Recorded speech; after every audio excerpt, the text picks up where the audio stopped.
Pembukaan. Di dunia yang terus berubah, manusia kerap kebingungan membedakan mana yang benar dan mana yang salah. Dahulu, nilai-nilai moral dianggap suci dan tak tergoyahkan. Tapi kini, segalanya tampak bisa dinegosiasikan.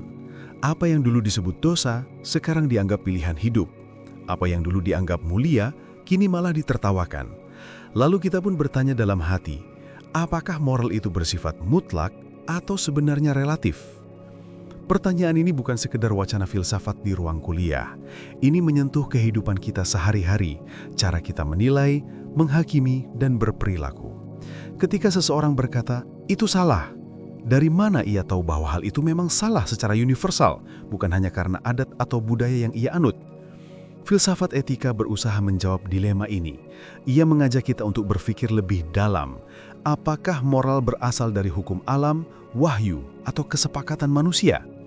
Apakah baik dan buruk itu abadi atau berubah sesuai zaman dan tempat? 1. Moral mutlak, pandangan etika klasik. Dalam pandangan klasik, terutama dalam filsafat moral dari Plato, Aristoteles, dan juga para pemikir agama, moral dianggap mutlak. Baik dan buruk memiliki dasar yang tetap, bukan hasil kesepakatan, tapi bagian dari tatanan alam semesta atau kehendak Tuhan. Plato misalnya percaya bahwa kebaikan adalah bentuk ideal yang ada di atas segalanya. Sementara Aristoteles melihat moral sebagai usaha manusia mencapai eudaimonia, yaitu kebahagiaan sejati melalui kebajikan. Dalam pandangan ini, moral bukan soal opini, tapi soal kebenaran hakiki yang dapat dipahami melalui akal dan hati yang jernih. Namun masalah muncul ketika dunia berubah, budaya berkembang, norma sosial bergeser. Apa yang dulu dianggap mulia di Yunani kuno mungkin tidak relevan lagi di dunia modern. Dari sinilah muncul pandangan baru bahwa moral mungkin tidak sekeras batu, tapi selembut air yang menyesuaikan wadahnya. 2. Relativisme moral, kebenaran yang tergantung konteks. Relativisme moral menyatakan bahwa tidak ada standar moral universal. Baik dan buruk hanyalah hasil kesepakatan sosial, budaya, dan waktu. Contohnya poligami diterima di beberapa masyarakat tapi ditolak di tempat lain. Hukuman mati dianggap adil di satu negara tapi kejam di negara lain. Bagi para penganut relativisme, semua itu sah-sah saja karena moral hanyalah produk kesepakatan manusia. Tidak ada yang benar atau salah yang berlaku untuk semua orang. Namun pandangan ini punya sisi gelap. Jika semua moral bisa relatif, lalu atas dasar apa kita menolak kejahatan seperti korupsi, perbudakan, atau kekerasan?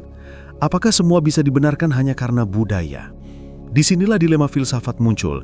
Jika semua relatif, maka tidak ada pijakan etika yang pasti. 3. Etika dan akal. Jalan tengah para filsuf modern. Filsuf modern mencoba mencari jalan tengah. Mereka menyadari bahwa moral tak bisa sepenuhnya mutlak, tapi juga tak boleh sepenuhnya relatif. Immanuel Kant misalnya menegaskan bahwa moral harus lahir dari akal praktis manusia, prinsip yang bisa berlaku untuk semua orang di segala waktu.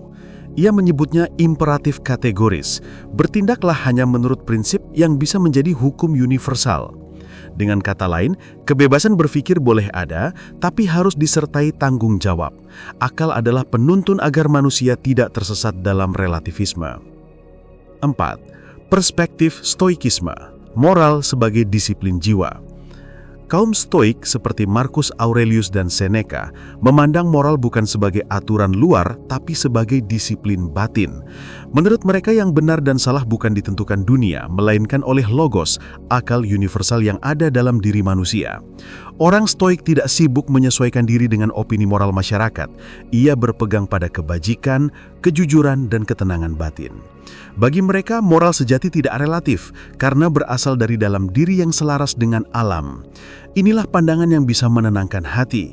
Kita tidak perlu mengikuti arus perubahan moral dunia, tapi cukup menegakkan nilai-nilai kebajikan yang abadi dalam diri kita.